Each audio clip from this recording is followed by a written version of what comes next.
Let's take care of business. 3, 2, 1.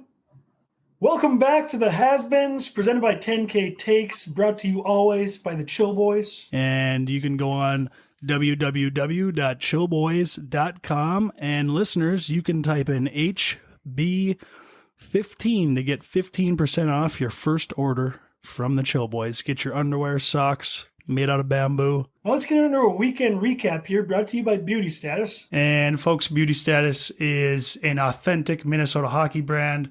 Just, original stuff, t-shirts, head covers, stickers for the man cave, flags, polos. They've got it all. Good Minnesota hockey stuff for all the fans out there. Go and check out Beauty Status on all socials. Their website is www.beautystatushky.com. Ols, what'd you get up to on the weekend, man? Yeah, pretty laid-back weekend. Had a wedding on Friday, so I took that Friday off and went up to Brainerd, Minnesota. Nice little establishment up there. Had some bevies and took a quick U-turn back to the cities. Saw some houses on Saturday and then did some wedding planning stuff on Sunday. So super chill. Not a whole lot going on, but trying to get ahead of the schedule on the wedding stuff. Sounds like fun stuff. Can't say I'm jealous, but good for you. Yep. Mace, what did you get up to on the weekend? Luckily, I got a little better and went out to New York, so that's pretty sweet. Stayed right in the middle of Times Square. Walked like 28 miles in 3 days, 29 miles. So saw a lot of shit, and it was a fun weekend.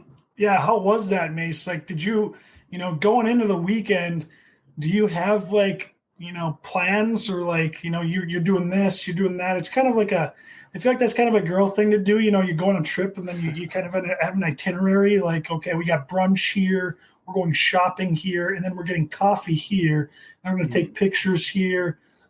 Which can be nice, but it's just a little hard to set up, and usually guys don't take the time. So, what was that looking like for you, Mace? Do you guys have any plans? You just free dog it and just fucking raw dog it without the condom on and just fucking go to town. Yeah, I mean, I literally had a plane ticket, a hotel reservation, and that was about it. I kind of just went out there and kind of figured it out as I went. It was really fun. We had dinner reservations one night, and that was about it. Fuck yeah, that's the best. Yeah. Just make plans as you go. Like, oh, that place looks kind of sick. Might as well. Tried probably 8 different street pizza places. They're all fire. I mean, I wouldn't say it was unreal pizza, but it was pretty good while you're drunk. But what was the highlight of that trip then? I think all the sites, it was a city bigger than I've ever seen in my life. I mean, I flew in, I looked to the right, and I saw kind of downtown Manhattan. I looked to my left, and it just kept going. Oh yeah, it was incredible. It was huge. Did you see the Madison Square Garden?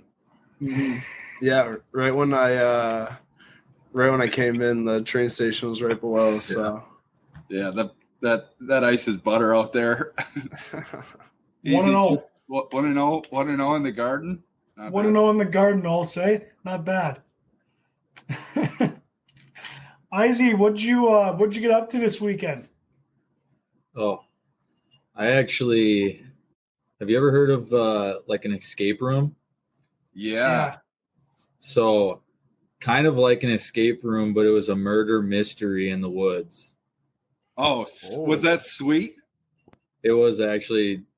It sounded like kind of what Gage says, like it's a girlfriend type thing that plans that. But I actually ended up planning that with the girlfriend and a couple of friends. And we had a blast. Did you solve the murder? I'm assuming you guys get kind of clues and then you got to solve whoever's the murderer. Did you solve it? Yeah. So there was 9 people scattered throughout these trails in the woods, and you had to go interview them. And then everyone gathered around after about 2 hours, and they the head of it asked so who thinks they know who, solved the case. And actually, our friend Tony Bridgman, who was there, there was 100 people there, and he was the only guy to solve it. No, Really? As part of my group. Yeah. that does not surprise me at all with him. Bridge Mancini. Yeah, exactly. So Good it was, beauty. I can't say I took any part in solving it, but I was on the team that won. So that's all I care about. Moral support, team game. Love Exactly. Quick story. Izzy, Tony, and Brady and I went to a boxing match back in the couple months ago or whatever in Hinckley, and ended up staying up pretty late at the blackjack table.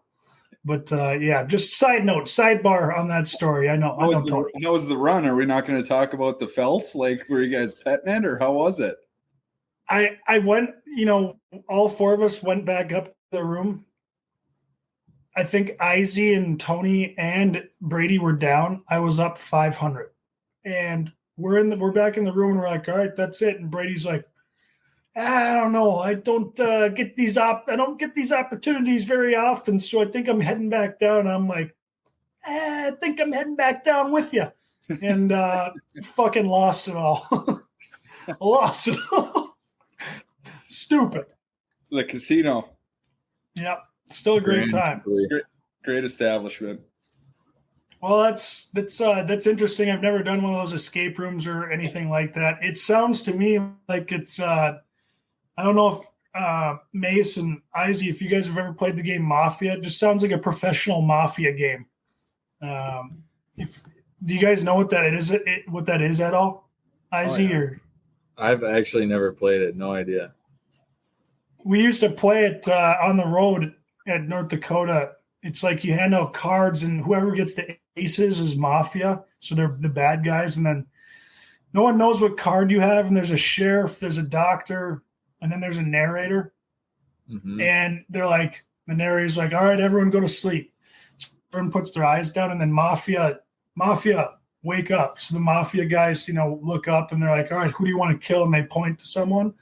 And when you're Mafia, you're trying to kill the sheriff because he can interview guys. And then you're also trying to kill the doctor because he can keep people alive. Mm.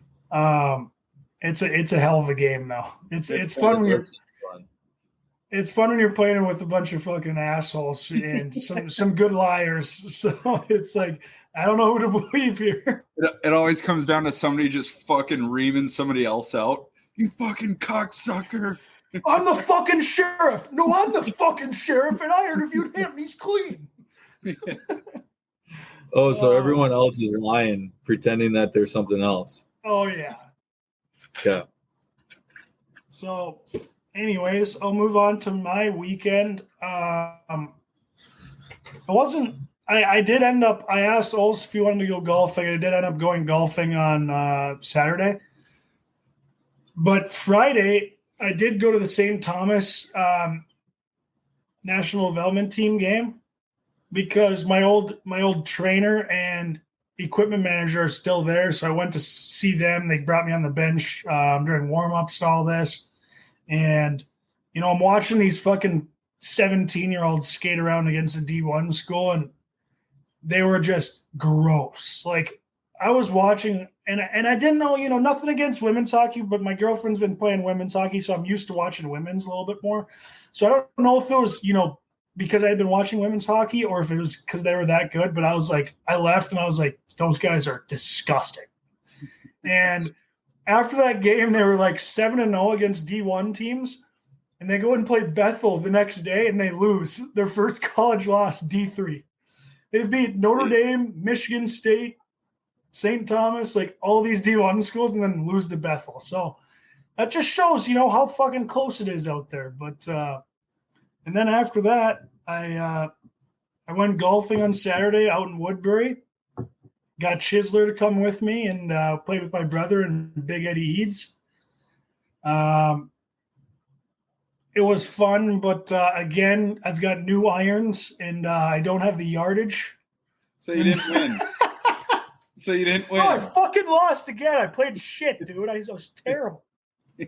Fucking lost again. Whatever. That's all right. Is there some record I should know about? Because it sounds like this you've lost again. It seems like this might happen a lot. Well, Gage just talks this huge fucking game about his golf game and all this shit, and then he goes out there. I played with him one time. I waxed his ass, and then he goes out and he plays with his brother and these other buddies, and he loses again. And then he just makes up these excuses about how his irons are bad, and he doesn't know his yardages on his irons. No, but I'm not an excuse guy, okay, Izzy, and you know that. Fucking excuses are like assholes, and I said it last episode. We all have them. They all stink. I'm not an excuse guy, but new irons, whatever. Not an excuse. Not an excuse. Not an excuse, but new irons. I just want people to know that. But yeah, and then I guess we didn't really talk about future weekend plans, but that'll kind of bring us into the next part of the show here. Our predictions. Are any of you guys planning on going to the big matchup in Minneapolis in Dinkytown this weekend? I'm trying to find my cheapest way there, but I'll be there for sure. Izzy, you're not making her back for that, are you? It's so sad. It's so sad. I will not be there, but I know I'm going to get some updates from you, and they'll probably be in my favor, so I'm fine with that. Well, I also forgot, folks, for the listeners, I'm sorry. I am bad at this, at announcing our guests, because I already feel like I know them, which I do, and then I forget you guys don't know who the hell's talking.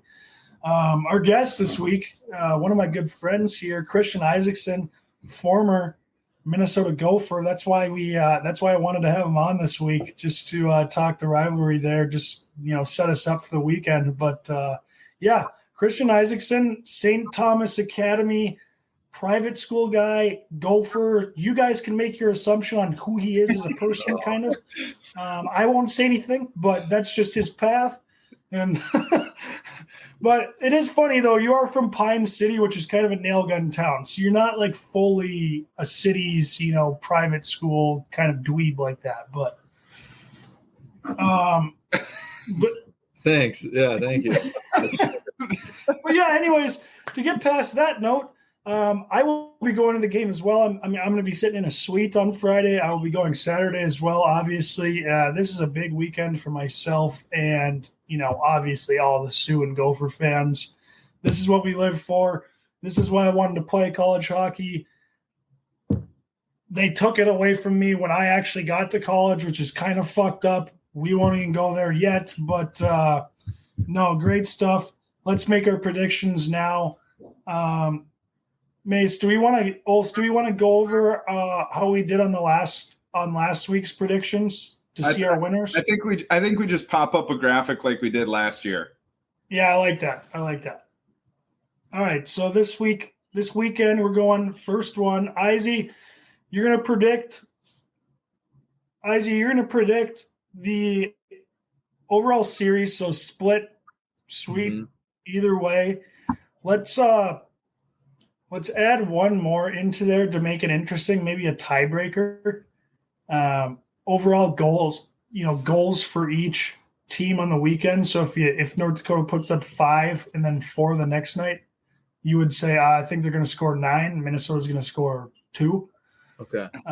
Just for a hypothetical there, I'm not actually saying that, but okay. Does anyone want to start us off with their prediction of this matchup here?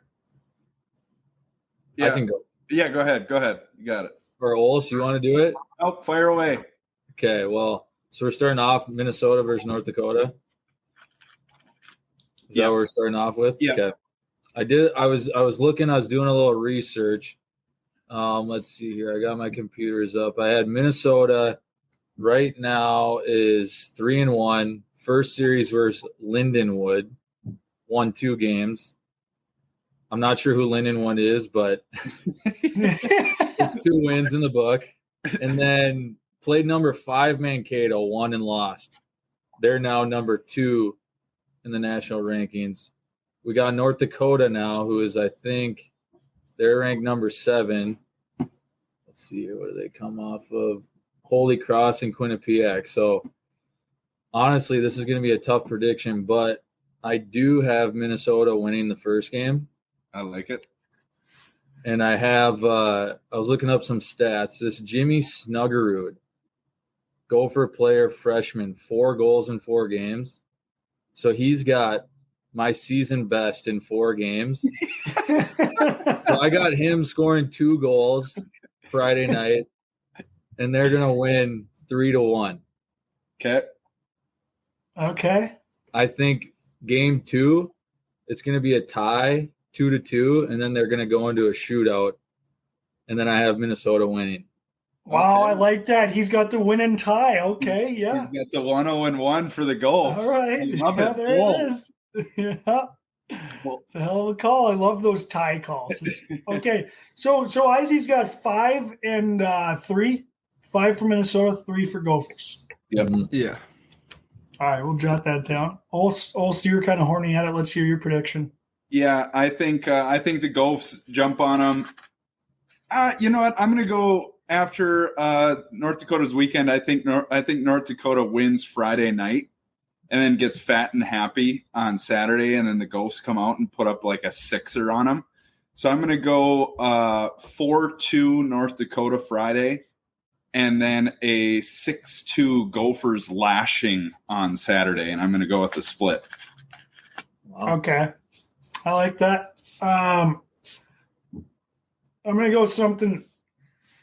I hate to follow Ols, but I do think, if this game was at the Ralph, it'd be a little different for me. But going into the Mariucci or whatever they call it now, the Mariucci at 3M or 3M at Mariucci, whatever the fuck it is. That's a tough rink to play in with the Olympic size sheet and you got the goal song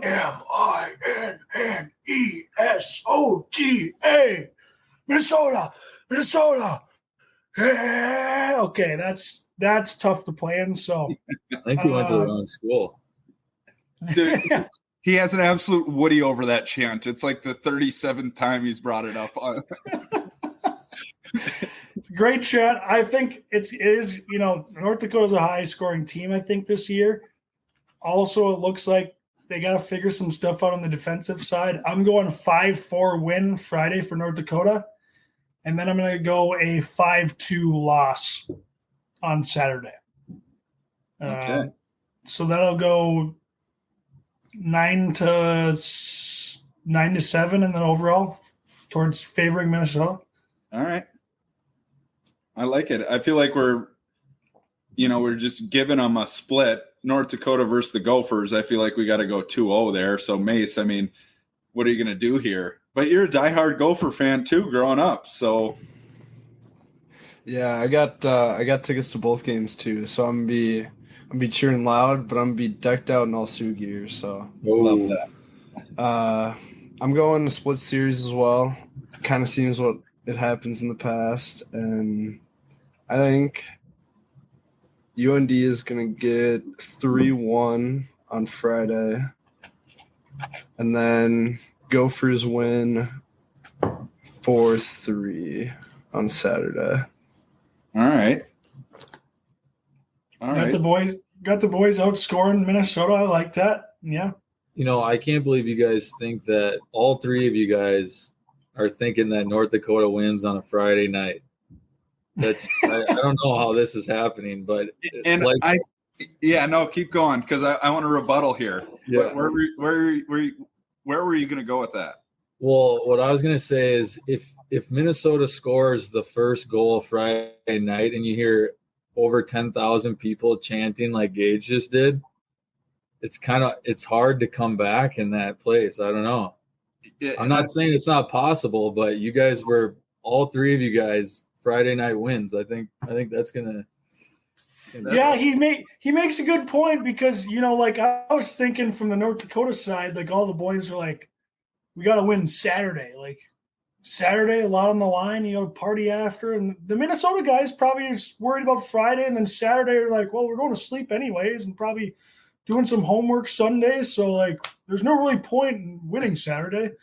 So yeah, that's actually he brings something up that's quite interesting. But I feel like this will be the biggest crowd Minnesota's played in front of. Ooh. Especially with their new conference and a lot of the empty seats that they see in those matchups at Mariucci at 3M nowadays. It's 3M Arena at Mariucci. So I think you guys got to get it right. All right. Well, no, that's a good point, though. I like those predictions there. Let's move on to the next one here. Mankato versus St. Cloud. Does anyone want to start us off? Is this in Mankato or in St. Cloud? Anybody have an answer? It is at St. Cloud. At St. Cloud, so it's on the big sheet.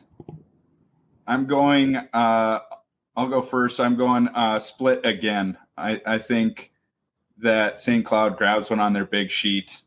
Mankato probably loses Friday after a big weekend and then wins Saturday in St. Cloud. Okay. Do they do a split, though? This might be one of those. No, it's all. I just looked. It's all at Mankato because I thought that might have been the case too. All at Mankato or at St. Cloud? Sorry, at St. Cloud. It's all at St. Cloud. Okay. Yeah. I think a split. My guess is a Friday win for St. Cloud and a Saturday win for Mankato, but a split overall. Okay. Yeah, I'm gonna have to agree with the split, but I'm gonna go Mankato win Friday, St. Cloud wins Saturday. I do think Mankato's gonna outplay the shit out of them Saturday, and just St. Cloud's just gonna somehow squeak one out just because they're Husky. You know, they're just Husky women over there, and they get going on Saturdays. So, Mace, you want to go? Sure. I think it's going to be a win for Mankato on Friday, and then Saturday, St. Cloud's going to switch it up, and they're going to get a tie. Okay, I knew it. There it is. I love it. 1-0-1. 1-0-1. Those are so ballsy because it has to hit. You know, like yeah, it's tough. Yeah. Whatever. I love it. All right. I got St. Cloud sweeping Mankato and just knocking them off second overall in the rankings. Bold. I absolutely love that bold call. Oh, that's incredible. That'd be something to see. I might have to, depending on what happens Saturday night at 3M at Mariucci. I might have to if that happens, I might be driving down to the Herb Brooks Center and trying to find myself downtown St. Paul or St. Cloud with those fellas. Little Harry Buffalo. Little Harry Buffalo action, little Salquist, you know, little Grand Forks mojo there. All right, let's move on to the next one here. Wisconsin at Duluth for the weekend. You go first.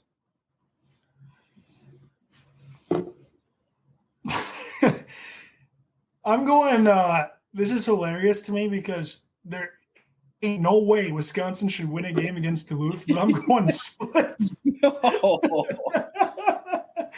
I think this is a tough scenario for the Dogs to find themselves in because, you know, you've got a Wisconsin team who's they started off pretty shitty at the start.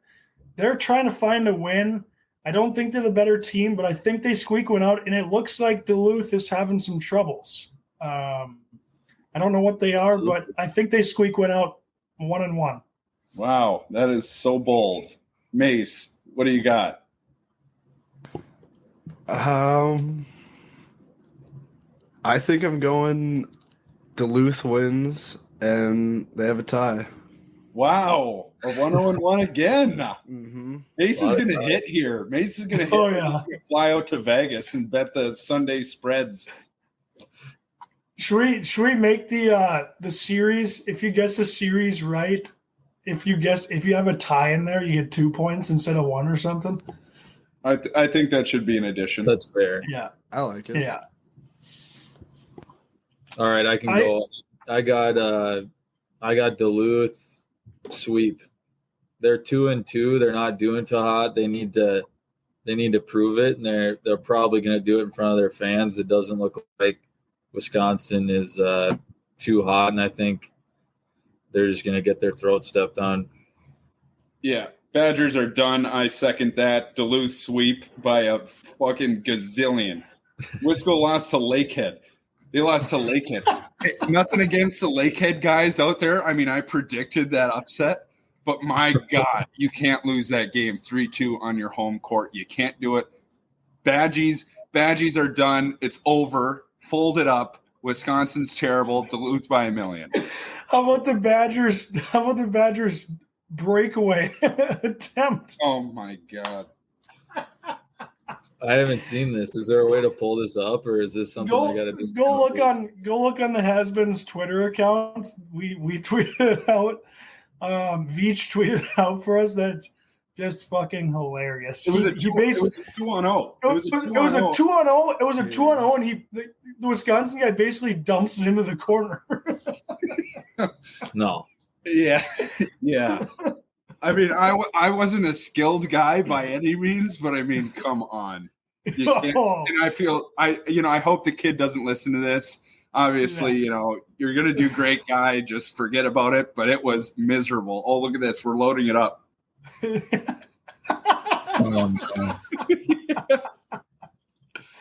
Oh, he would have scored there too. You think so? Yeah. He might. Yeah, he probably would. The goalie was cheating. He was going to do a little short side snapper like Gage Ausmus from the point. Dude, so many times, fuck, death, taxes, Ozzo from the point. Guaranteed. All right. Did we all go there? Yes. Yeah, okay, we did. Let's move on to the next one. CC versus Arizona State University. Mace, fire away. All right, I'm going CC sweeps. And this one, doesn't look too hot. No, Mace. I'm sorry I didn't tell you. Or is it in Arizona? It's at ASU at the brand new rink. Ooh. So. And is it their first home game? No, they played last weekend, but that place is juiced. Okay. How did they do last weekend? I think they split with Colgate. Yeah, split with Colgate. So Mace had a CC sweep. Yeah, he's got CC sweep. Yeah. We'll see. You're up next. What do you got? Am I up? Yeah. Well, one of my good friends, Archie Skulbeck, is a former Colorado College Tiger, and just because of him, and I don't like CC, I gotta say those hot tubs and those girls down at ASU are gonna spark the boys to an absolute sweep, 2-0 against CC. Wow. Wow. Suck it, Arch. I love that. I bet Arch will he might give this one a listen because you're on. And Arch is a great guy, by the way. Fucking I hope he hears that. Unbelievable guy, but that's hilarious. Now, before Olson goes, I'm going to say it first. I will be predicting a split, but I am predicting a CC win on Friday. Ain't no fucking way ASU's losing Saturday at home with that crowd. With the party on the line, no chance. Split, but an ASU Saturday win. All right, you went on a turn. So I'll go 1-0-1 in ASU's favor. So everybody has something different here. They're going to tie Friday, and ASU is going to win on Saturday, and then it's going to be an absolute F-shack for the boys down in ASU. Oh, God, imagine that party. Oh, I would lose it. Yeah, and I don't know if you guys have seen this, but Tempe, Arizona, home of the Devils, is Mullet Arena. Yeah. How do you lose in Mullet? It's so How do you lose there? Yeah. They have a better attendance than the Yotes. Shout out to Travis Boyd. It's pretty funny to think. Yeah, shout out to Nikki Schmaltz, fucking stick. Getting paid so I don't feel Both too bad for you. Yeah. They're having a time. Yeah. I don't feel bad. I don't feel bad for them one bit. Not even a fucking sliver. They're playing hockey to golf. Yeah. Yeah. It's nothing better. That's why you do it. You know, all right. Well, those are the predictions. We'll see how they pan out. If you want to see our last week's predictions, hop on our Twitter page. We will have a graphic of what our records are. We would bring them up, but we don't really remember what we said. So we are skipping it. And moving on to the fun stuff brought to you by Butter Golf. Now let's get into our first one. As always, the nail gun of the week. Does anyone want to start us off? Do you want me to go first? What do you guys think? Can you quickly, for all the new listeners and me being my first time on the show, explain what nail gun of the week is? Yeah, so Izzy, nail gun of the week is just, whatever you saw, if you were hanging out with someone that, and our term is nails, oh, that was nails, means you're like, that was cool, that was tough. You call the fighters, the enforcers in the league, that fucking guy's nails, I'm not touching him. And then it kind of slowly transitioned into, all these fighters are really cool guys and they're nails. So maybe nails just means cool. So at that point, it's just anything cool you saw out of someone or something. Like, to give you a reference, in the past, I have had a golden retriever as the nail gun of the week. I've had plenty of humans as the nail gun of the week. Some organizations as the nail gun of the week. So it can be anything. Anything you saw that was cool or tough, but lead us off here, Gage, so you can get kind of an idea. Yeah.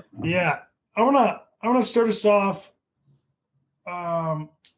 Just thinking, I didn't want to do this because the guy is absolutely not nails, I don't think. But my nail gun of the week is Kirk Cousins, man. 5-1, heading into bye week. He hops on the jet from Miami, Florida. He's a nerd. I get it. Whatever. I don't care. Hops on the jet from Miami, Florida, and he's got all these chains on from all the boys. And like, he's putting these chains on thinking, like, he's such a nerd. He's like, oh it's cool. But he's got all these chains on. The fucking guy is 5-1. Nail gun of the week right there for sure. Well done, Kirky. Fucking keep it up, man. We're excited. I would like, once we're done with this, I'd like to pause. Is everybody here a Vikings fan? Are we all Vikings fans? I'd like a 5-minute discussion, because I have a hot take that the Vikings are terrible, the worst 5-1 team ever. I don't think that's hot at all. Their games suck to watch. Like, you can literally tell they suck, but they're just winning the game. Who have we beat? We beat Green Bay. Is that the best team we've beat? And Green Bay sucks. And they're 2 rookie wide receivers in their first game in the NFL. Yeah. The Vikings this is what they're doing. They're building us up. God, their record looks great. 5-1. I'm betting the house on the Buffalo Bills spread when we play them week 10. I think that they're going to legitimately poop on us, and the Vikings' confidence will be absolutely destroyed. And it's super sweet. It's tough to win in the NFL. Vikings are 5-1. We're the worst 5-1 team in the history of the NFL, and that's my hot take of the day. I'm not going to disagree. I think just the eye test, you do the eye test, the Vikings look like they stink. Like, there is no part of me when I'm watching their games that thinks, like, this is a good football team. Like, never. I've never been watching. I know this isn't a Vikings podcast, but yeah, I fucking love the Vikings, and I watch all their games, and it's like, I haven't seen a single ounce of, this is a good football team. And I was actually saying that last year too when they sucked. I was like, fuck, like, they're actually good. They're just losing games. This year it's like the exact opposite. They suck. I don't know how they just won, because the other team sucks worse. That's all. No, I appreciate you saying that. Yeah, so I bring that shit up and I get burnt at the cross. In all my group, it's not the fact that I'm not a Vikings fan. I love the Vikings. I watch every single game. Every single one. I root for them. They win, but they're not good. I just wanted to get that point across. Yeah. And then Okay, we'll move on with Izzy. Everyone else comes with one nail gun. I always come with 2 to 3 to 4 nail guns of the week because I'm just surfing Twitter and writing these down.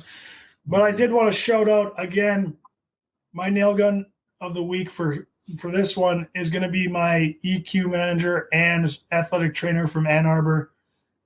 These guys have been OGs at the program, working there the whole time. And Jaybird, Snake, Jason Hodges, Jake Vissers, unbelievable guys. They'll go down as legends. They've been with so many players for so many years through NTDP, and they keep coming back. And you know what? You know why I'm giving them nail gun? Because as people grow up, you get a little more mature. You're not as annoying to be around. Well, they've been around a national development team, a bunch of these, fucking 20 to 22, 16 and 17-year-old hockey players that are told like, hey, man, you guys are some of the best in the country. Come here and play. And they're around these guys. Like, do you know what that – these guys, all these guys that are playing at the program, they're absolute douchebags. We are complete douchebags and pricks, and we're cocky, and it's awesome at the time when you're playing there. But these guys have been fucking grown-ups dealing with these guys the whole time. They're still there. They're still putting in the time, still fucking putting forth the effort. They're my goddamn nail guns of the week as well. Probably more than Kirky, but I did have to shout Kirky out. So, okay. Izzy, you go. You got one in mind? I do have a nail gun of the week. It's going to be a shout out to my buddy Colton Warner. Boxer. Guy is That's a real nail gun. That's a real nail gun. Oh my God. Gage has been to a couple of his fights. He's got another fight coming up here December 3rd, I think, in the Twin Cities. He's about 6'4", 255 pounds, heavyweight. Boxed with Tyson Fury at his fight camp for Wilder 3. The guy is an absolute galvanized stainless steel nail. Yes. That's a perfect shout out. Yeah, that's the perfect. Isaac picked up real quick there. That's a hell of a call. Yeah. And, That's my nail gun of the week. I like that call. And I'd like to also shout out his brother Hunter, also a galvanized steel nail. Yes. Those guys are psychos. Where does that guy fight? I kind of want to go see that. He sounds just like a meat, and he's going to beat the piss out of somebody. Yeah. The matches I went to, they went no longer than like 40 seconds before he just buried the guy. Yeah, no, it's when you're coming up, it's tough to find competitive opponents because the guys that are kind of good, if they know that they're going to lose a fight, they won't take a fight because then your career's done. So he's kind of in the stage of building up that record. And then I think this opponent that he's going to fight, though, from our conversations is going to be a really good fight. Definitely his hardest contender. And, yeah, it's going to be, like I said, December 3rd, and it's in Minneapolis. So his other ones that me and Gage went to were up north at the old Grand Hinckley Casino. This one's going to be, I think, a lot better. So that's sweet. That's sweet. Gage, we might have to go over there and see what's going on. Book your tickets. We're going. We'll post a link. We'll post a link at the end or on the Twitter. Yeah. I love that. Yeah, that sounds good. Great choice. I'm going to keep it simple here. I'm going with Reeves. I'm absolutely just teabagging Foligno at our home opener. Foligno is an absolute psycho, and Revo just absolutely deuced on him. So he's my nail gun of the week. That was scary to watch. I was just like, Foligno is so nails, and then Revo just kind of makes him look like a rag doll. It was like that is just fucked up. Like that guy has to be so strong. It's insane. Damn. All right, for my nail gun this week, I'm going to give it to one of my fraternity brothers from UND, Sam Lynch. He lives out in Maryland now, and on Friday when I flew out to New York, he drove 3.5 hours just to Boole for the day, so got to give a shout out to him. He didn't get home until like 4 a.m, so respect that. Ryan. That's a good friend. It's a good friend. Yeah, fucking right. Whatever it takes to be a nail gun, you know? I mean, there's plenty of different ways to get there, plenty of different ways to skin a cat, plenty of different ways to get to be a nail gun. So, and I mean, that's New York City driving too. Like, that's not a fun drive you want to make. Yeah. The worst drive. Yeah. Ever. Brutal. Okay, well, I like those. Well done, guys. Let's move on to the next one here. A little bit of a hypothetical for everyone. So you think about the Masters tournament in PGA, and it's a major of golf. What if you were to play in it? How many yards out from the hole maximum would you need to start to win the Masters? So, you know, obviously for the non-golfers, it's going to be, I mean, you might even pick 10 feet from the pin. With these greens are like putting on cement. I mean, I think if I'll let you guys think about it. You know, I'm not going to say what I'm going to say yet, but it's a tough one. And are you saying, I just want to clarify the question here. Are you saying like from wherever I tee off? Yes. Where you tee off at you're one shot to the pin. I'm one shot to the pin.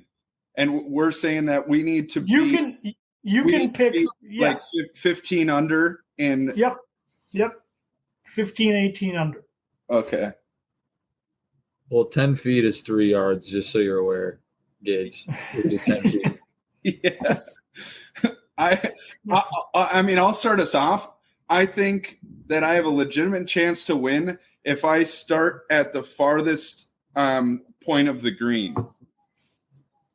Yeah. Oh, so you think like Olson, you don't even feel comfortable starting like 30 yards off the green or like 100 yards? No. Nope. Because if I shank a chip or whatever, I'm just mentally screwed. I think that I'd have to be on the very edge of the green, especially with those greens. I mean, I'm putting on goat tracks, you know, like putting on pier 100%.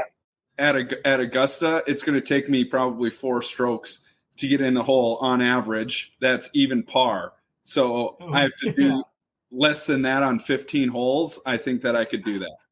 That's my guess. It's so funny to think about, like, how hard would it be to 3-wiggle even on some of these greens from like the furthest point? It'd be so hard. Think if you say 100 yards out on every hole, you'll still shoot over par at Augusta. Oh yeah. I think you'll shoot over 20 over par. I mean, it's the putting green that you're like gonna be fucked up. So I think if I have a chance, I'm putting from the furthest point of the pin on the green. I'm starting. That's my first stroke, and I think I could win the Masters. That's so funny to think about. Yeah, who's next? I mean, I challenge you guys to hit it from 50 yards. Yeah, no, I wasn't even gonna go that far, Olson. I was gonna say 40 feet for me. 40 feet on the putting green. I think I can 3-wiggle my way to a championship. Because you're on the par 5s, you're eagling if you 3-wiggle. Yeah, exactly. But then on the par 3s, that's where you gotta make your hay. Is the par 3s. Yeah.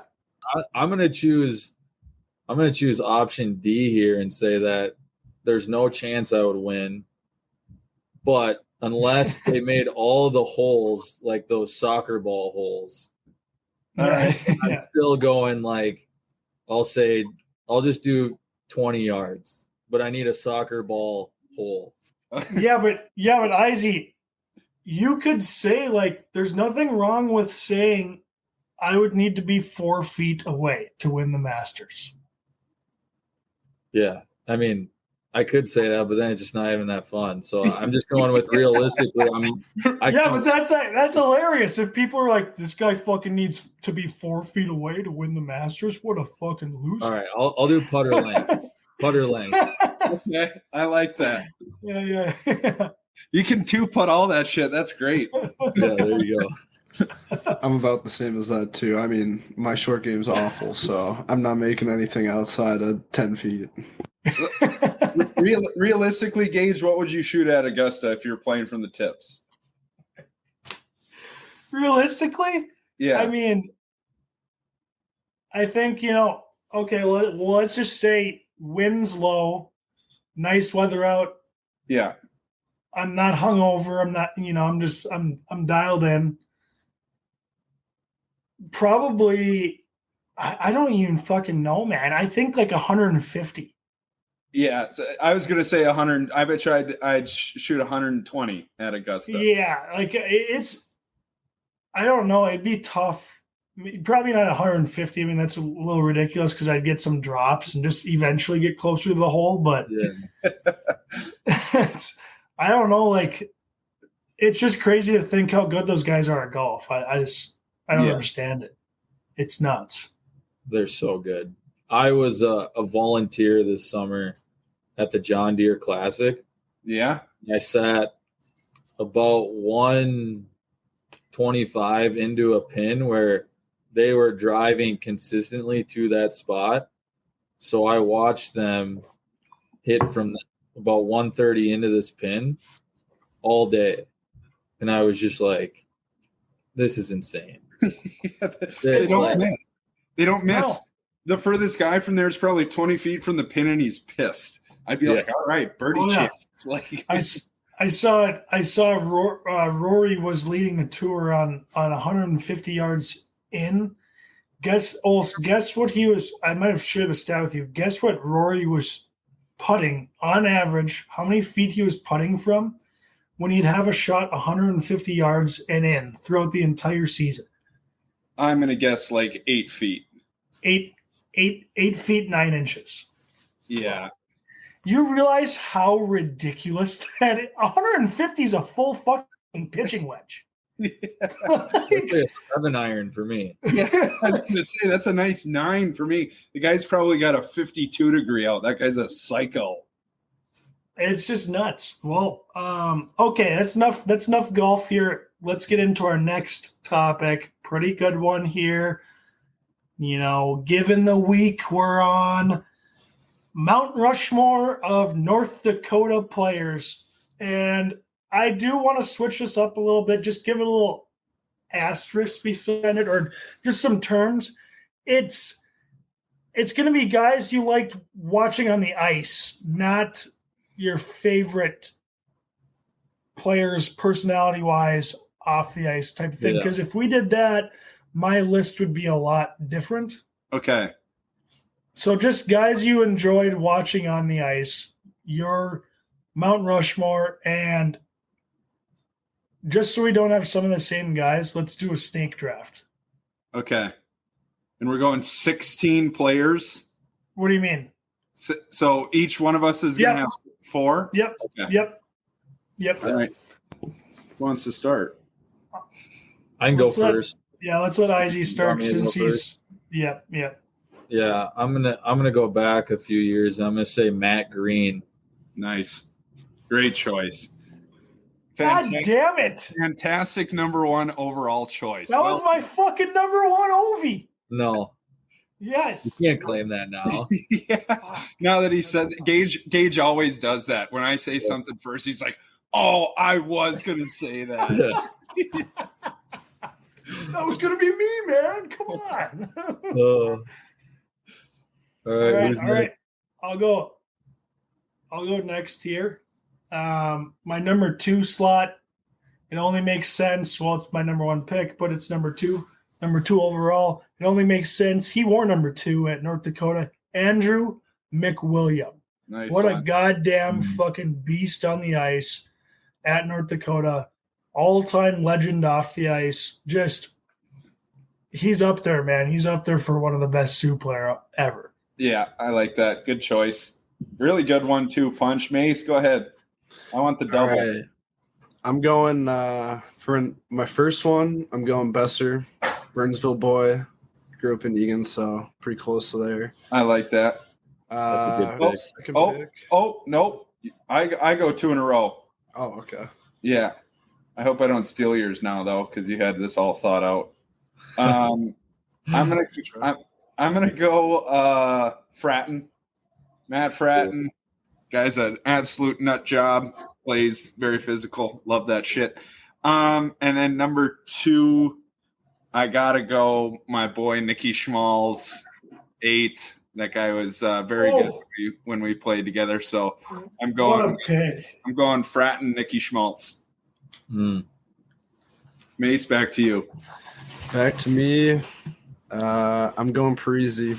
Nice. Minnesota Wild boy. Pretty sure he was a Minnesota boy overall, so got to go with him. Second best 11 to ever play there. Yeah. Who was the first? There he is. Fucking rights. All right.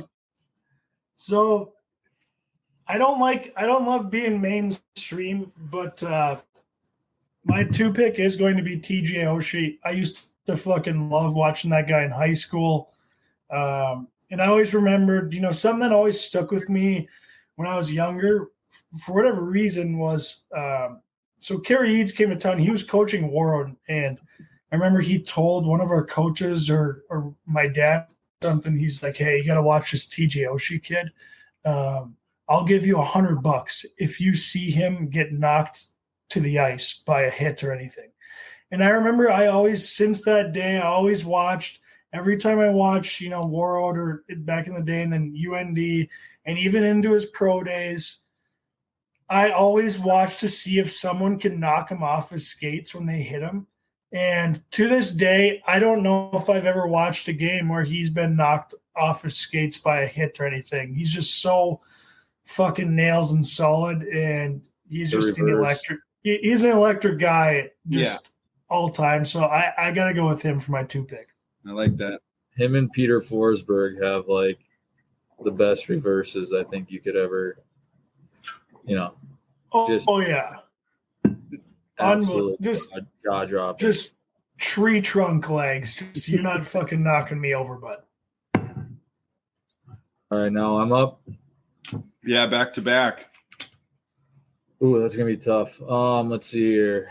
I got my second overall pick is gonna be, I think it's Ryan Duncan. Oh yeah, that's good. Duncan. That should have gone choice. Round. That was my third. Again, that was my guy. That's literally going to be my third. Yeah.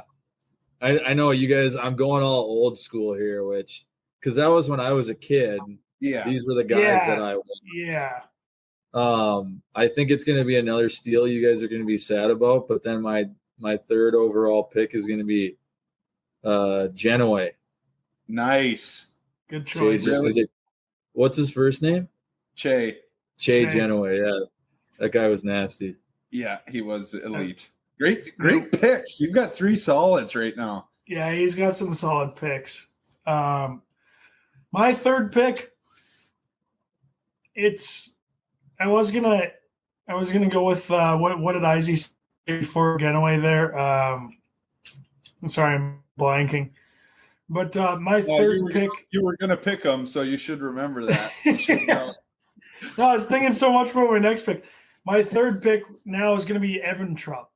Nice. Trupper played on that Fratton line and just fucking used to skate through he skated through the neutral zone with the puck on his stick. The guy was electric, man. Ryan Duncan, obviously. But yeah, another guy like Ryan Duncan, kind of Evan Trupp, an electric fucking college hockey player. He's a guy you were going to the game and you're like, I can't wait to watch this fucking guy. He's gonna do something crazy. I like it. Mace. All right, with my third pick, I'm gonna go Shane Gersich because my freshman and sophomore year, he was just lighting it up at UND, and going to home games is just electric to watch. So Yeah, I got to pick him. Love that. That was my liney. Not a big deal.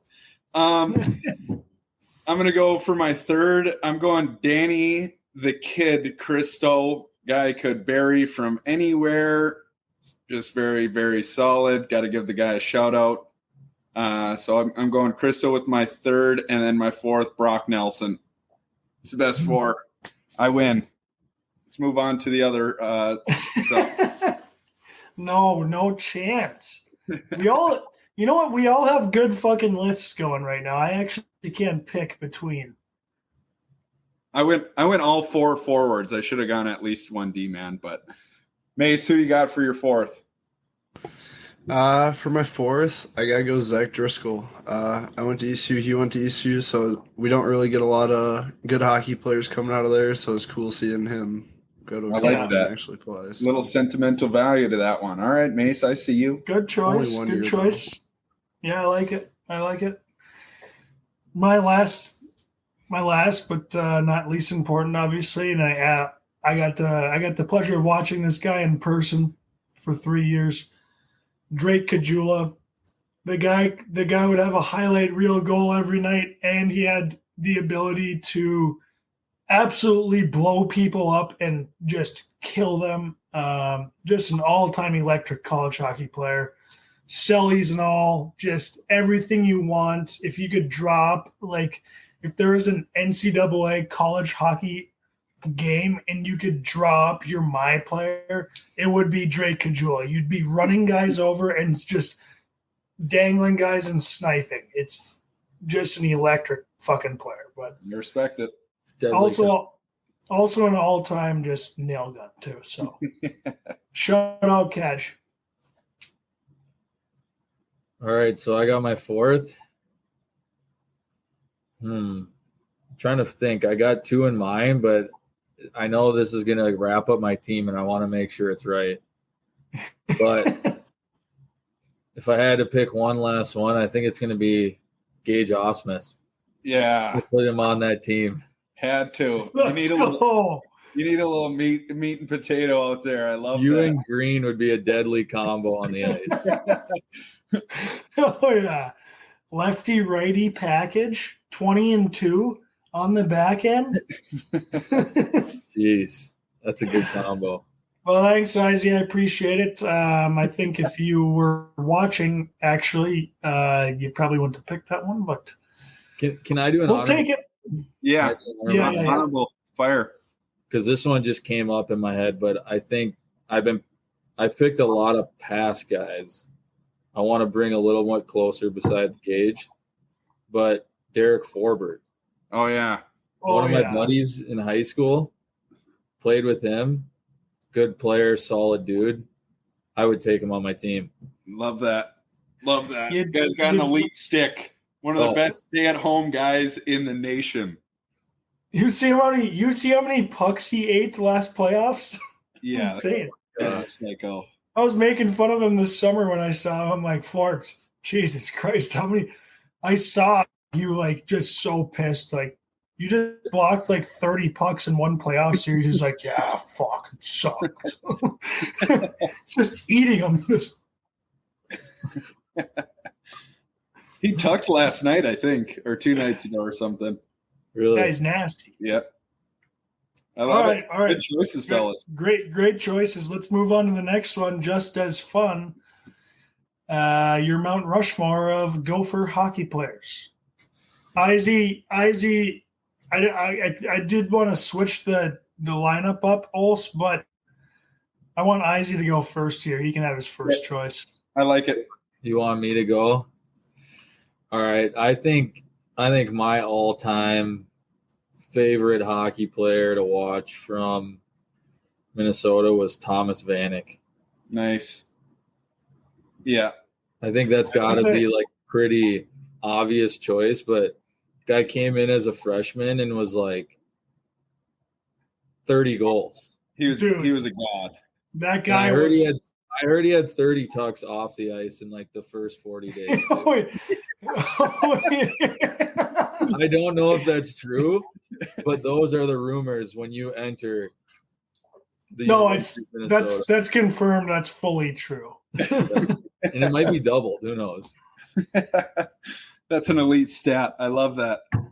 Are we just going? Just go, Gage. We'll go same order. Yeah. Okay. All right. Well, this one I actually had to play against one time, but and he was a guest on a show. Justin Kloos. Yeah.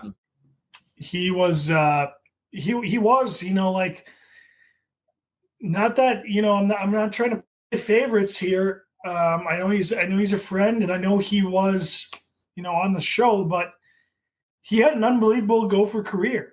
He went there 4 years, was a captain, fucking put up points every year. He was electric. I love his game. I love his attitude. Just everything about him. I had to choose him with my number one overall pick. All right. With my number one overall pick, not only was he fun to watch, but I'm going Rem Pitlick. His grandma lived down the street from me growing up. So me and him would play street hockey. So I kind of taught him all he knows. So I love that. Yeah. Love that, Mace. My first one, Kyle Okposo. Guy was nasty. Absolutely disgusting. Wasn't he one and done, like, real quick? Just fucking nasty, out of here. Half a season. Yeah. No. He was disgusting. He came up to Duluth. He was so good. Yeah. He's my numero uno. And then I've got to give, as much as I hate this shout out, I got to shout out Kyle Rao. Played against him growing up in high school. He was always just kind of that guy. I got to give it to him. I'll go Kyle Rao with my 2 spot. That's a good pick. That's a good pick. Going back to me. Yep. My number 2, I'm going to take Blake Wheeler. He's absolutely nasty at the Gophers, and he really got me into hockey, so got to pick him. Respect. Yeah. My number 2 is going to be I'm debating who I want to choose number 2 here. Why? Because you think Izzy's going to steal one from you, or do you your own rankings?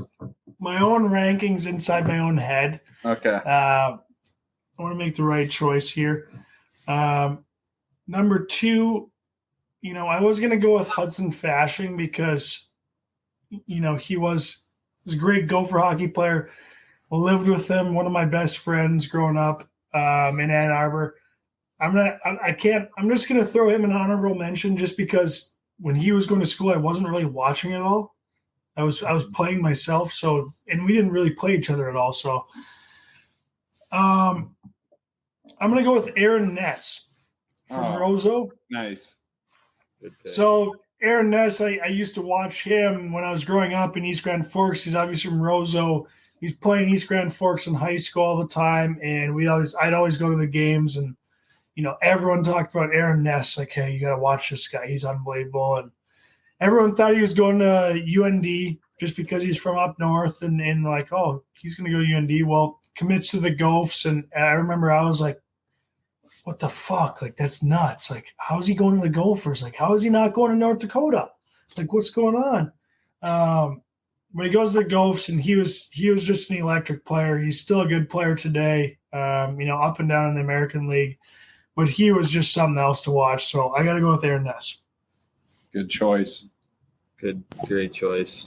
Izzy with the back-to-back here. All right, so 3rd overall electric player to watch is going to be Phil Kessel. Yeah. Philly cheese. Gotta throw him. I knew if he was going to make it all the way to me, I would have happily taken him. Oh, yeah. And so, yeah, that guy in so many ways brings entertainment on the ice. And if you guys ever watch HBO 24/7, some very funny clips with, what was the coach's name? Randy? Randy. Oh, classic. So that's 3 for me. By the way, 2 out of the 3, number 26. I was number 26. That's odd. We're not going to make any weird connections there. But I will say this, the number went way down after I took it. So funny story, you guys. It goes from 26 Thomas Vanek to 26 Jay Baraball to 26 Christian Isackson. Said with a sad tone at the end. Because, I did not live up to that at all, unfortunately. Sorry, guys. All right, last pick though. I get one more, right? You've got 2 more. Yeah, this is your third pick. Comes all the way back. This is your third pick. Oh, that was my second. Yeah. Okay. I think I'm gonna go a newer guy. So great to watch. Excited to see what he does this year, but Ben Myers. Nice. He tucked against the Wild. He did. Did he? Yeah. There you go. I didn't even know that, but that guy, seeing him come in as a freshman and then became like assistant captain as a sophomore, captain as a junior, and then signs with the Stanley Cup champions. Yeah. And then makes the roster. Makes the opening night roster. That's pretty nasty. Scores on his hometown. Yeah. Minnesota Wild. Let's get him up there. I think we'll see how the future pans out, but right now he's going up there. I like it. Well done. Yep. For my for my third pick, Izzy kind of took my thunder. Christian Isackson was always going to be my third pick. Gritty player. Coming out of Pine City, plays private school. I know he's feeling a little out of the comfort zone there, and just like these guys are kind of prissy, whatever. Yeah. And then I know he gets to Minnesota and he starts playing, and he's playing on some pretty damn good teams at Minnesota. I mean, he's fucking puts up 20 points in his sophomore year, and they got a pretty good team, and he's just northern points. Yeah, so I mean, he's had a good college career and just a fun guy to watch, and just he's kind of got a northern mentality versus the Twin Cities Metro mentality. He's got one of those northern mentalities that happen to play for the Gophers, which is what I think anchors that team. There's a lot of Twin Cities personalities on the Gophers team, but then it's the guys from Grand Rapids and up north, Roseau, wherever they may be, Pine City, that kind of keep that team on the ground. They're the foundation of the team. So Christian Isackson, one of my favorite Gopher players of all time. Oh, I like it. Thank you. Appreciate it. Third head on the Mount Rushmore. I love it. Man, that's tough to follow up. So for my third pick, I'm going Jordan Leopold. Another great guy who's nasty that I love watching growing up, so got to throw him on the list. I like that. Well done. Since I didn't pick any D-man last time, I'm going double D here. Nate Schmidt, fantastic guy. Good choice. Really just a down-to-earth human, nasty hockey player. I got him on my back end, and then I got to give another shout-out, as much as I hate it, to another Eden Prairie Eagle, but Nick Sealer. That guy is an absolute nail gun. Great guy. We always went head-to-head back in our matchups, but he is a really good dude and a great hockey player. So I'm going to go with D-men there. Yeah, good choice. Good choices, yeah. Mace, you got your 4-ball? Yep. So for my fourth one, I'm going to go Dusty Schmea. He was a goalie back in around early 2000s. One of my classmates growing up was his cousin, so I met him a few times. Great guy, and the few times he was between the pipes, he was pretty good. I love Mace's sentimental value he brings to this. I do. I love it. I love it. Fans, so I've never really met like any of these guys. So the few times, like, it's pretty cool. I love it. That's It is. It is. That's part of it. And, you know, sometimes I will see on Twitter, like I'm on this Facebook group all about Sioux, and it's like thousands and thousands of people on the Sioux like forum. And one of the girls, like there's posts all the time on there, and you know, they all get so many likes, like 1,000 likes or something. Some girl goes on there and she posts like, yeah, like, let's all say our favorite Sioux player of all time. Mine is Gage Ausmus, and it got like 20 likes. Like, no one else. So like I like looked at it and like kind of found out like it was because like she had kind of like met me one time or like knew me. So it's cool to hear those like stories, because like no chance I'm someone's like favorite player other than like running into them somewhere or like doing some crazy thing to where like, oh yeah, like that's memorable. Like it was just so funny. That was good. But I'm gonna have to go with my last pick, and I do have a few honorable mentions. I like a lot of the Gophers players. My last one's gonna be Nick Leddy. nice. He was just an unbelievable player, and everyone knew like skates. Dude, when he's skating, when you watch him skate, and then for the listeners, if you guys watch, where's Led's at right now? Is he still in St. Louis? I think he's in St. Louis. But anyways, you watch those games. I mean, he looks like he's fucking slicing through butter out there. Like his stride is just, he's not even like breathing hard after a shift. He's just like, I didn't even have to work at all. Like I didn't even skate. It was so normal. But I always envied that of him, and I'll have to go with Nick Leddy. But then I did want to do a honorable mention to Cullen Munson. Fourth, you know, was a guest on the show. He's kind of a third liner on Minnesota. Comes out of Edina. You'd think he'd be a huge, you know, cake eater, like, oh, this fucking Edina guy. Like, yeah, you've had it easy, eh? Like, oh yeah, you've ever had it tough, but he's a grinder. He's a blue collar guy, and I do have to shout him out. So that's also a good nail gun of the week right there. Yeah. Just every week. Yeah. All right, my last pick.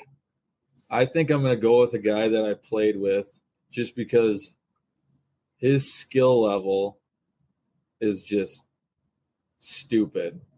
And I'm going to go with Mike Riley. Nice. Watching that guy in college hockey, he was like a Carlson of college hockey type, you know, the fake slap passes, just spinoramas. Yeah. It was just so fun to play with that guy. He was fun to watch. He was nuts out there. Well, great Mount Rushmores of players there. I'm excited to see the graphics of who we all chose, and kind of we have a Twitter poll of who had the best Mount Rushmore of each team. That'll be fun. But let's get quickly into Izzy's hockey career, and you know why he's on the show and why he's a has-been, and how he made it to the Gophers. So obviously, Christian, you're from Pine City, Minnesota, which is, you know, for the listeners, I do believe it's what 40 minutes outside of the metro, kind of 30 minutes outside of the metro. It's just over an hour, so it's halfway between St. Paul and Duluth. Oh, okay. It's not further than Hinckley, is it? It's 5 minutes south of Hinckley. Okay. That makes sense. So yeah, I mean, you come from Pine City, and to skip over, I mean, I guess, you know, were you playing hockey when you grew up? And then, so I'll skip forward a little bit just to speed this up. You end up at St. Thomas Academy, so you're playing really good high school hockey, like very elite high school hockey, and you're coming from Pine City. How does that transpire? Like, how do you get there? Yeah. So going up to as a kid playing in Pine City until about 6th grade, I never even played. Like the highest team we ever had was B2. And then I ended up playing for a AAA hockey club called the Wisconsin Fire.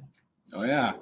And so I ended up 6th, 7th, and 8th grade play for the Wisconsin Fire.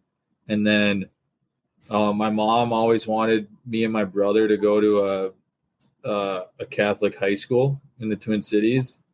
And it just so happened, like one of my teammates on the Fire, Justin Crandall, his older brother Aaron went to St. Thomas, and then it ended up like 5 of us went to St. Thomas as freshmen because they that year had, I think, won the state championship. They had Anders Lee, Jordan Schrader, just a bunch of guys that it was like, oh, that's cool, we're going there. And so just ended up somehow getting accepted academically. Don't know how. But that's where they just turn an eye a little bit. They're just like, yeah, come on in, we'll take you. Is he here to play hockey? Is he here to play hockey? Oh yeah, he's got a good report card. Yeah, for sure. Yeah, good character guy. But yeah, and then honestly, I went there freshman year, not knowing if I would even like make the varsity team. I was planning if I didn't, I would have just played JV, and then made varsity as a freshman, and then kind of just from there built upon that, and that was kind of the start of it in high school. So Izzy, you were obviously very advanced when you were younger. Like, if you're playing varsity hockey as a freshman, you skipped a year of Bantams and you just went straight into it.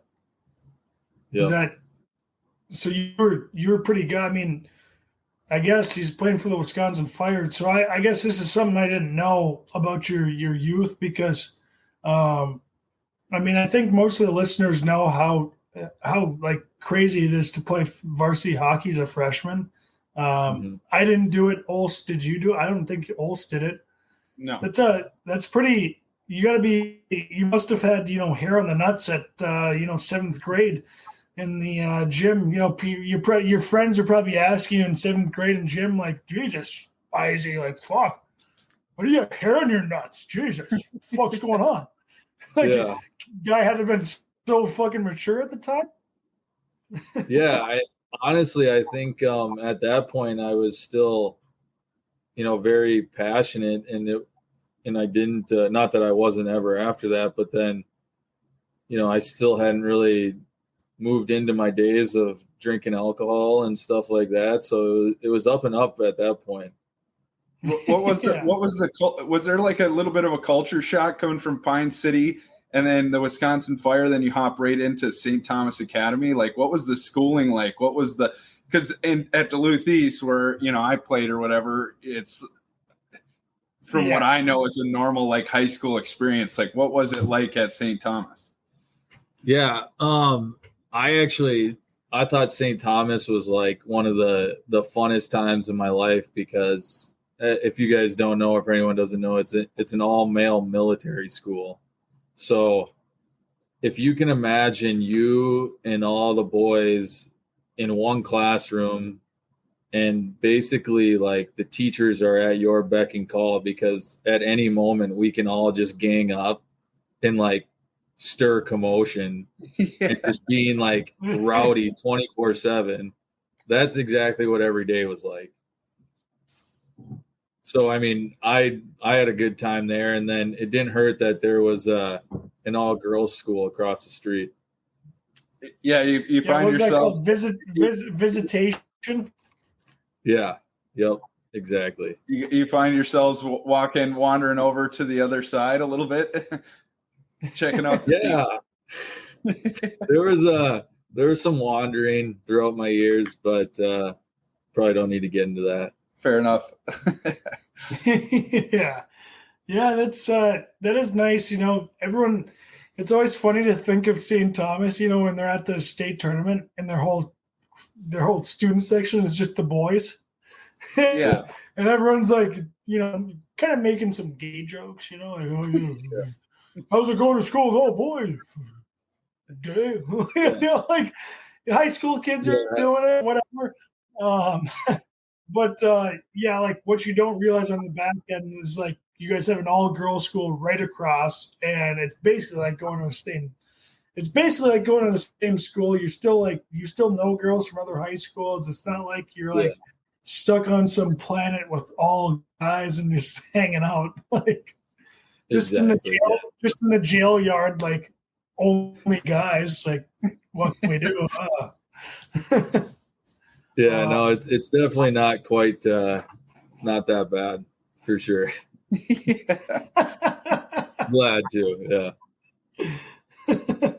But you guys, so you guys were always elite in high school. Like when you think of St. Thomas Academy, like even when we played you guys in high school, you guys were fucking always good. Like they won state. Yeah, I mean they did like 100 times, and so it was like that. Was the same coach there throughout the whole time there? Was it just the players you guys were getting? Like what brought such success to St. Thomas?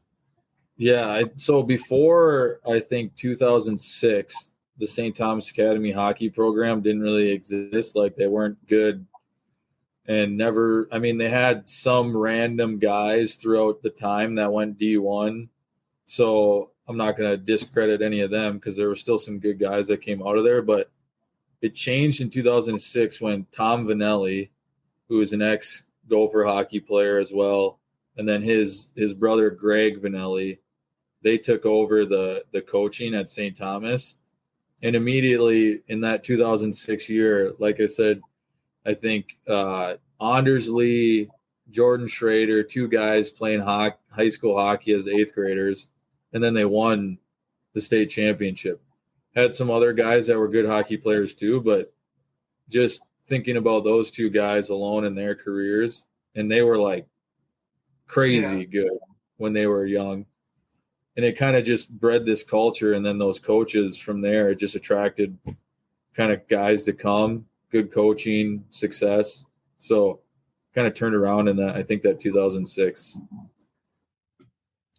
That's pretty cool to hear, actually, because I had no idea. And I can't even remember the birth of St. Thomas Academy, but I just, obviously you remember those years in single A. And I think, Izzy, you won a state championship, right?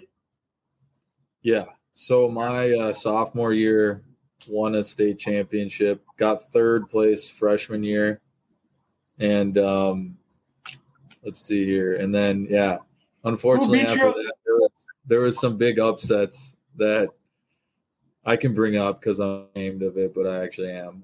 My senior year, we lost both times, section final to Matamidi. And it was the worst feeling ever. Outshot them, I think, like 50-15 both times.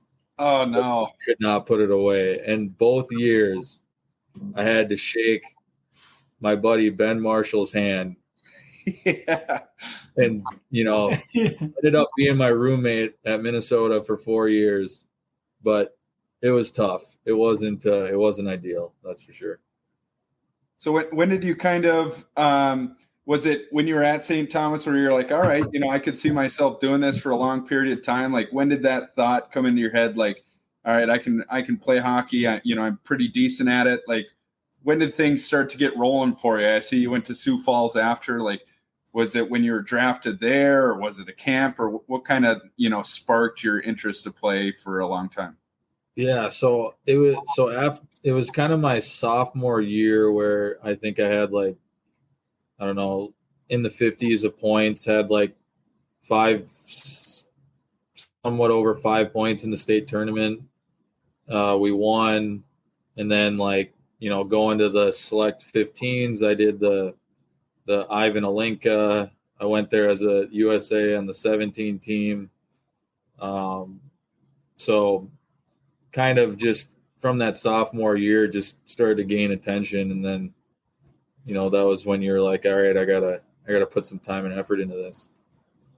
Yeah, it's pretty cool moment when you realize like, shit, I'm kind of good at this game. Like I could keep playing maybe. Like it's like, this is pretty cool. Like I'm gonna try hard now, you know. Like but yeah, I mean you're at St. Thomas and you're there for 4 years. I mean, what I want to go back, I want to circle back to your state championship win, like, how nuts is that? And we've had guys in the past who have won, some state championships, but like I think a guy coming from Pine City who, comes to a school in the Twin Cities and wins a state championship, like what happens after that? Like how pumped are you? Like what does that mean to you?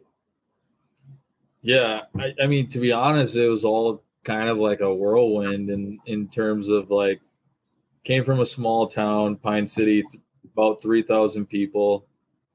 Grew up with a single mom with 3 kids from the age of 18, and just kind of living life. I mean, you never would have thought that you would end up there, but you somehow make it work. So Izzy, what type of siblings do you have? Brothers, sisters? I have an older sister and a younger brother. They play sports at all, or were you kind of the first one who, try to get to D1 and make it?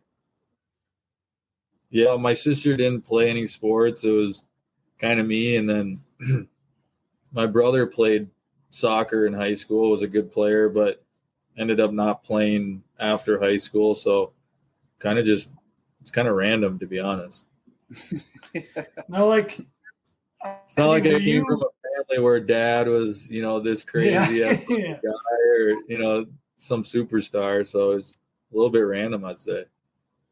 So Izzy, did you like growing up, Olson and I've talked about this a little bit, but like growing up, did you kind of like idolize college hockey players and college hockey? Like, were you following a certain team and like, fuck, like this is what I want to do. Like, this is where I want to get to.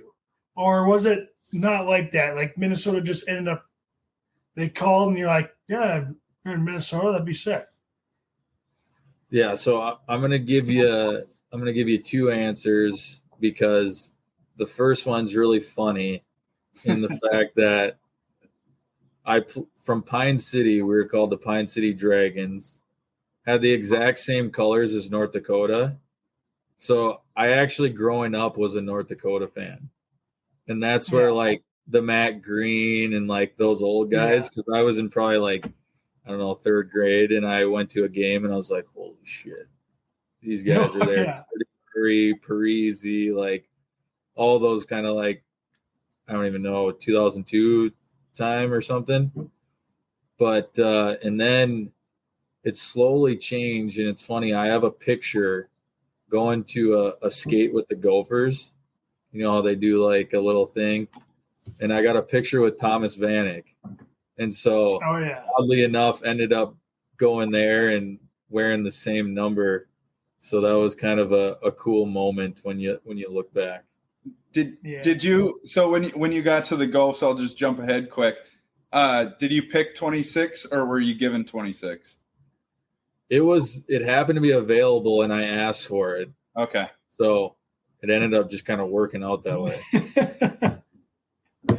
So Izzy, like when you get, so from St. Thomas, you go to Sioux Falls, and then are you graduated at that point, like kind of playing juniors, and then you're like, like the next year after you're going to play at Minnesota, or like what was the timeline there? Did you have to play an extra year because your senior year, like, Minnesota didn't see enough? What was that like?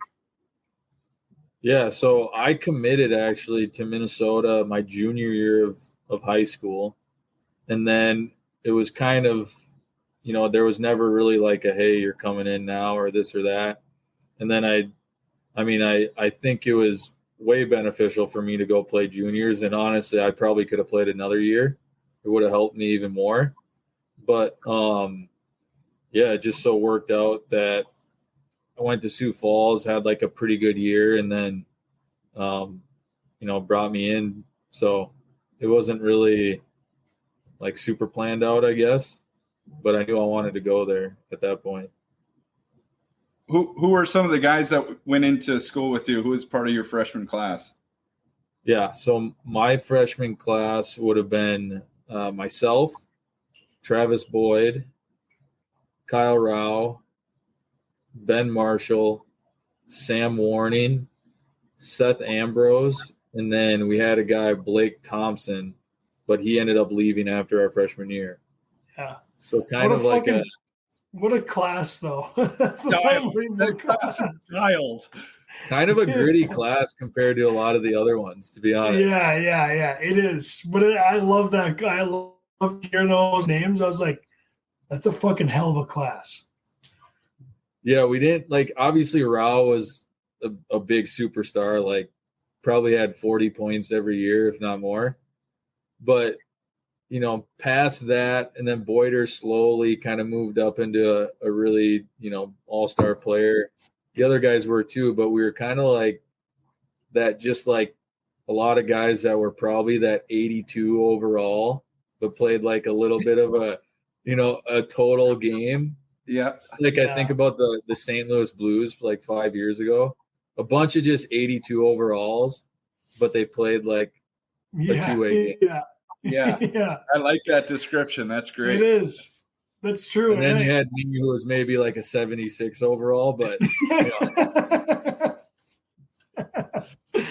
Izzy, you bring up pushing. Just from what you were talking about, going with Travis Boyd. Now, was he always I know Boyd is he in Arizona right now? Yeah. Were you buddies with him the whole time, or good buddies, or just classmates? And Rao, No. were you guys all pretty tight, or was it you're kind of buddies with your classmates? No, honestly, our class was very, very close, I think, in terms of we did everything together. I don't want to say cliquey because we weren't cliquey, but it was just everything we did was together. Yeah. And it was more of a brother relationship, I would say. If that makes sense. Yeah, I know what you mean. Where it's not your buddies, where it's always fluffy duffy and we're all, ho hey, all the time, but it's more a deeper, your brothers type thing. Yeah. So it was fun in that way because, we spent so much time together. It was fun while we had it going. I mean, that's the best part about college, right? It's you can't create it anywhere else. Wherever you play, you have your good times, you have your bad times, but you have your good times everywhere. And no matter what league you're playing in, Bantams, high school, juniors, college, junior, major, junior, pro, whatever it is. But there's just something about college, you can't create that same thing you've created with your classmates or the guys you went through it with. Which is what makes it special. But Izzy, I just want to ask you, were you? I feel bad asking this, but I think you're on that team in Philadelphia when you beat us with 0.6 seconds left. Yeah. And Justin Hall. Justin Hall scored that goal with, what was it, 0.6 seconds left? It was 0.3. Okay, so I don't want to bring up this game because I already know it and I know you know it, so there's no need to fucking bring it up. But okay. I do want to bring up Justin Hall. I think it was his first goal all season, and then after this, Justin Hall goes on to being Austin Matthews, line mate, and then he goes on to playing this NHL career that's just unbelievable. And he scored that was his first goal all year. So how does a guy like that in college, who I don't think was as prolific as he is now, make it to the NHL and play so many games and play on these good teams from just having scored 1 goal in college. And it's really fascinating to me because, all of us guys are like guys who didn't score 20 goals in college. We scored, talking about myself, 2 goals a year, or like Izzy said, 4 goals a year is his mate. How does this guy do that? Yeah. So first of all, this guy is one of the funniest guys ever. So when it comes to character and just being like a great teammate, he's definitely up there. The second thing, so he had an interesting career at Minnesota where he comes in after being drafted in the 2nd round. So which is, you're a pretty highly touted player. He comes Pretty in. good. I think he plays like a pretty good amount his sophomore or freshman year. And then kind of sophomore year, it cools down. Junior year, they put him at forward, and he's a defenseman. Comes back his senior year, plays unbelievable, just a very solid, good defenseman. He ends up going and playing in the Coast for a year, signs with the Toronto Marlies, and then just each year he went from the Coast to the A to the NHL, and then like scored, I think in his first like 3 games in the NHL or something, just crazy, and ended up just sticking there like glue. Like unbelievable story. You would never have expected that from starting in the Coast. So I remember him in high school, and he was he was a phenom. He was a Minnetonka boy, wasn't he? Yeah, he was a stud. And not saying that he wasn't at the Ghosts, it just seemed like his trajectory changed a little bit, right? Like in high school, he was this high-powered, phenomenal D-man, and he was still that phenomenal D-man. He just wasn't very offensive as he was in his previous years. I like that story. That's a good story. Yeah, no, it's amazing. And sometimes, as you guys know, sometimes there's people who just aren't very good at recognizing talent. Yeah, exactly. God damn those people. Think of all the people that could have had that story, and they just didn't come and get us, right? Yeah. Oh yeah. Or them. They didn't go out and get them. It could have been us. Look at us. Now we're has-beens. Now we're has-beens. Now we're doing real life stuff. Yeah. No, but here's a little. I'll make a confession. I thought when Izzy mentioned Boyder, for some reason I thought that was Justin Hall. So I was like, "Oh, Boyder, like how is this?" But then I realized, no, that's Justin Hall. Like while I'm talking, so I had to like change, and I'm like, "Oh yeah, like you were good friends with Boyder." Like I was going to mention that right away. But yeah, that was my mishap back there. If you guys remember that, but that's all right. I don't think anyone will notice. So. Yeah, I appreciate you being honest. I had to be honest. That's what happened. Ausmus. Yeah. Honest Abe, Gage Ausmus. But Izzy, our tradition on here is asking college hockey players where their favorite place was to play on the road. And it could be for any reason. It could be for the fans, the game, or, whenever you'd go here, you would go to a certain restaurant or do a certain thing after the series ended. It could be anything. The question is, what's your favorite away spot? Yeah. Yeah. And kind of why. I'm going to say what comes to mind is, for some reason, because I haven't put too much thought into this, but what popped up into my mind is playing at St. Cloud for some reason. Really? On the road, yeah. I don't know why. There's something about like that barn is like very steep and stacked, and it's so loud. It is just feels compact like in there. everyone's It's kind of on fucking you. loud. I like that choice. I love that. I think I that's love the that first thing call. cloud. I think that's the first thing cloud. I'm Yeah, if I had to go sentimental at that place. That's where I scored my first goal. So I love that. I love that call too. That place gets fucking rocking. So the Herb Brooks Center. It's like one of those like rinks where it's like almost considered a nice rink. Like it's just like right below it. Yeah. It's like this place is kind of sick, but it's not that nice. The away locker rooms. Yeah. Terrible. Like their locker room's a shit show. Like you have no place to play sewer ball before the game. Like there's nowhere to do like really anything. But then you walk on the ice and just there's people standing on top of you. And all the fucking boards and glass are just concrete. Like that's where I blew one of my shoulders out. Oh no.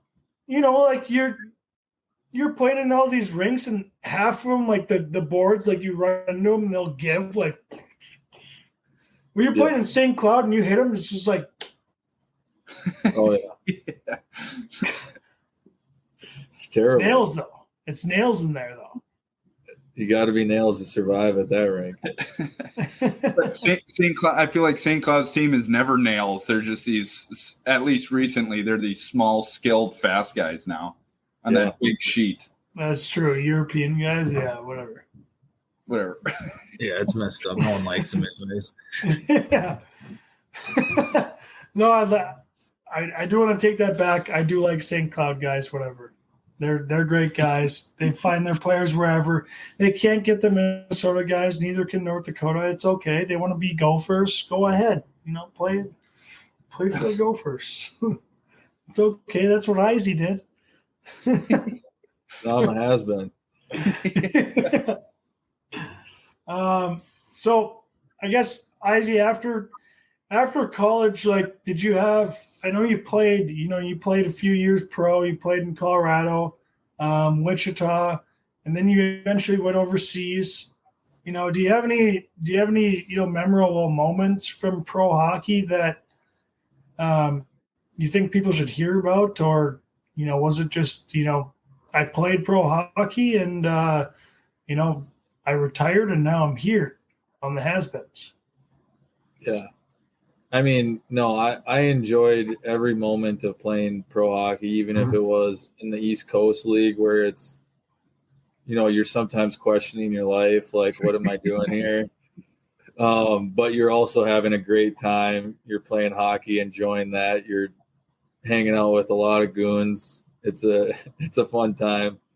And then go over to Europe. And again, you're kind of living an adventure. You're like, I'm playing hockey. I get to skate every day for like a couple hours. And then I get to go, whether I was in France, going to hang out in the mountains or making trips down to Spain on the weekend, like just kind of living this dream life. So great time doing that. But I will have to say, if I had to share any story or kind of like thing that I thought was the most fun, is I finished my career playing in Australia. And really? Yeah. That's sick.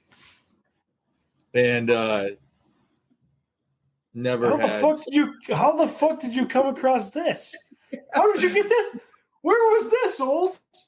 I have no idea.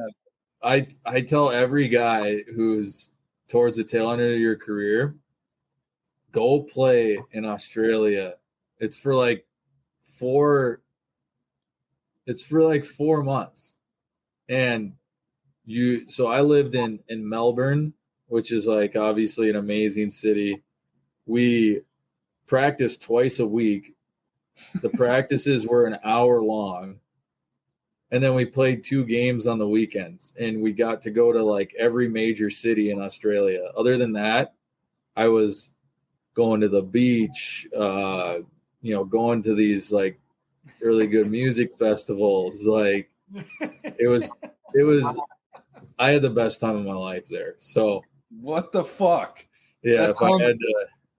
I'm gonna have to apply next week. That sounds Honestly, incredible. 2 practices a week. Sign me up. and Sign an me up. hour, and an Oh. hour. So like by the time you're done with warm-ups, you're already done, or you're working on the power play. So Oh man. What the fuck did I miss out on?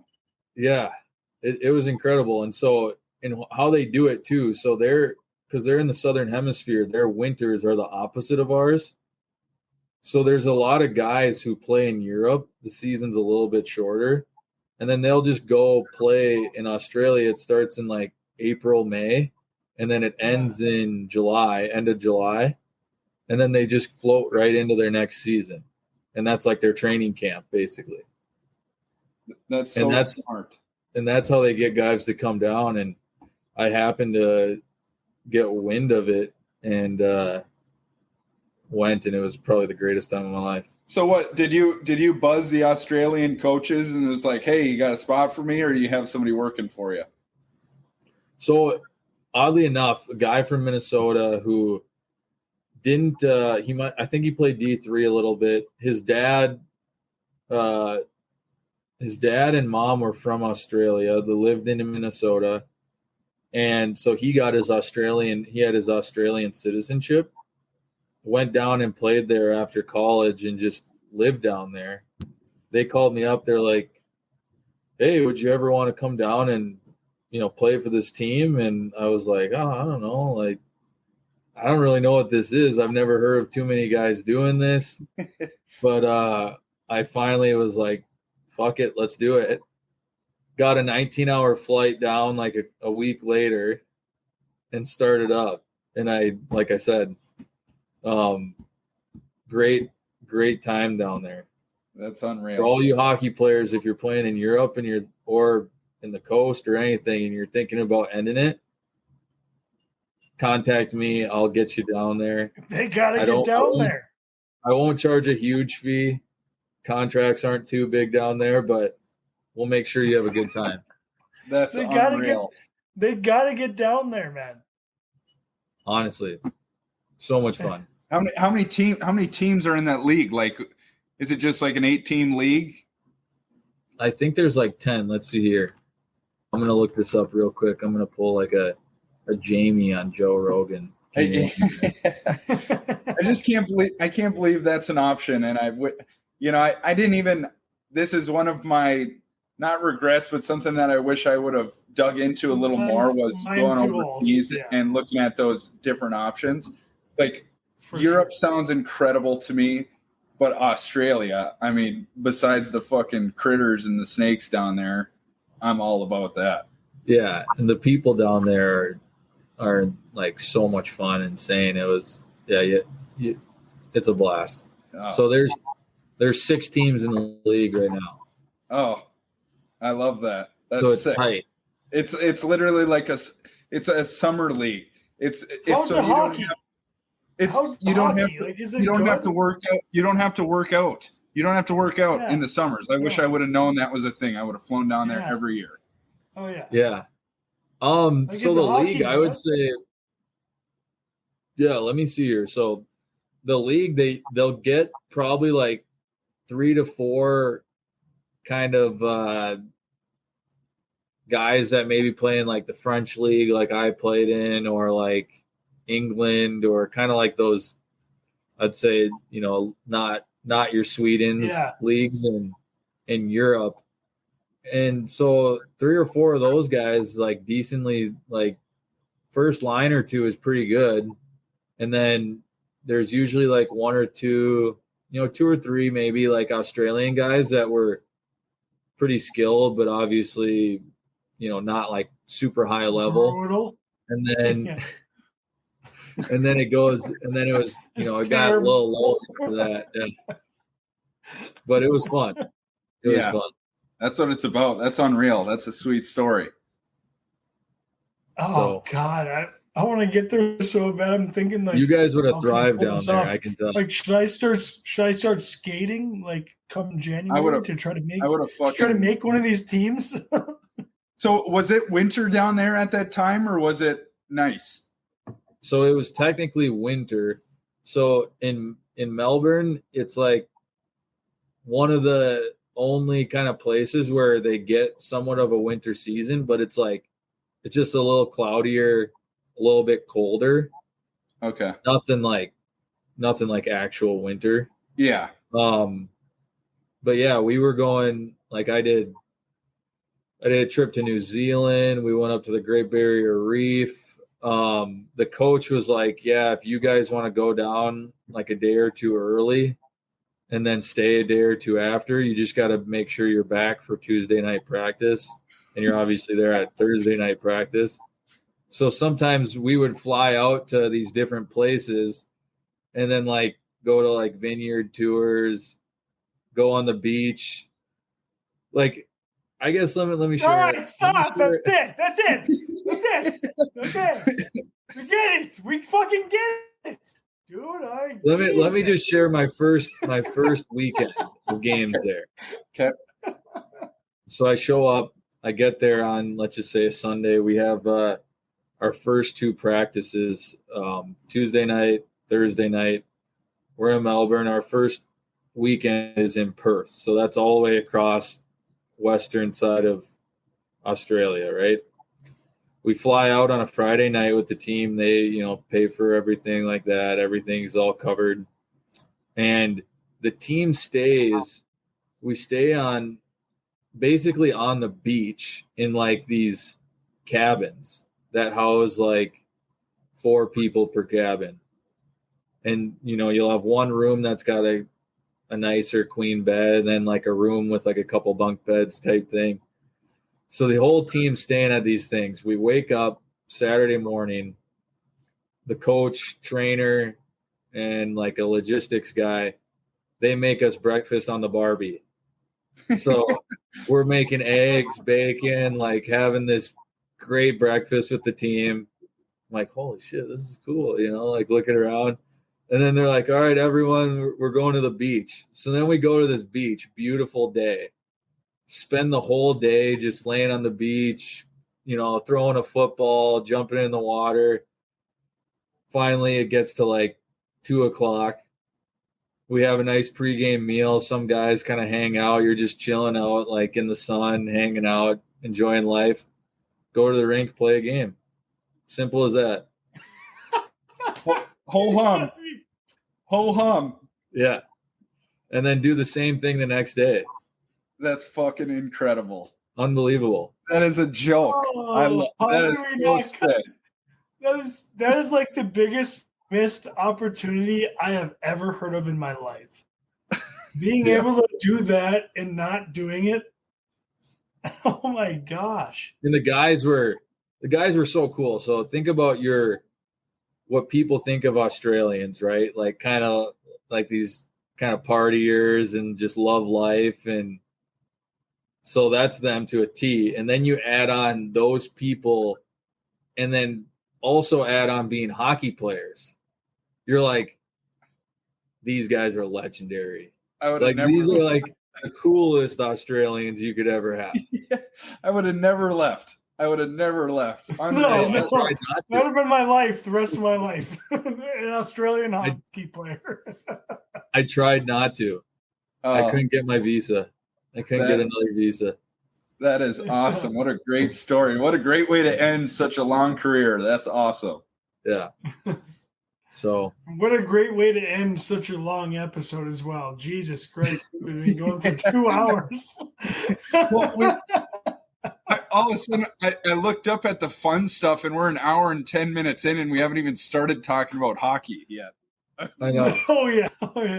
And when me and Gage were like, oh yeah, I think we can go through this in like a pretty short amount of time. Like, never happens. It was funny. I was talking to Izzy. I'm like, okay, so like, how long do you want to be on it? Like, we could just have you on for like the hockey portion. It'll be like 20, 30 minutes, or you could be on for the whole thing. And he's like, I think I can do the whole thing. Like, it's be an hour and 15 minutes long. I'm like, yeah, for sure. Yeah, 100%. Never. You just can't stop going. You He's go got so much shit to talk about. You go down so many tangents, and all of a sudden we're talking about Australian hockey, and it's like, how do you not talk about that? That's Yeah. Well, Izzy, that was unbelievable stuff from the Australian Hockey League. I just can't. I don't know how I'm going to sleep tonight, knowing that I missed out on that. I'm kind of rattled. I know Olson kind of is, just hearing those stories, thinking like maybe there was a chance we could have done that. But that's unbelievable stuff. Thanks for coming on, man. Especially during Gophers Nodak week. Just unbelievable stuff. Excited for the weekend. Thanks for coming on. We'll see y'all next week. Izzy, thanks again. Love the mini shirt. Yeah. Or just for you guys. Thanks for having me. That was fun. Thanks. Yeah, guys. thanks, brother. Nice to meet you. You too. Thanks, guys. And we'll see you next week.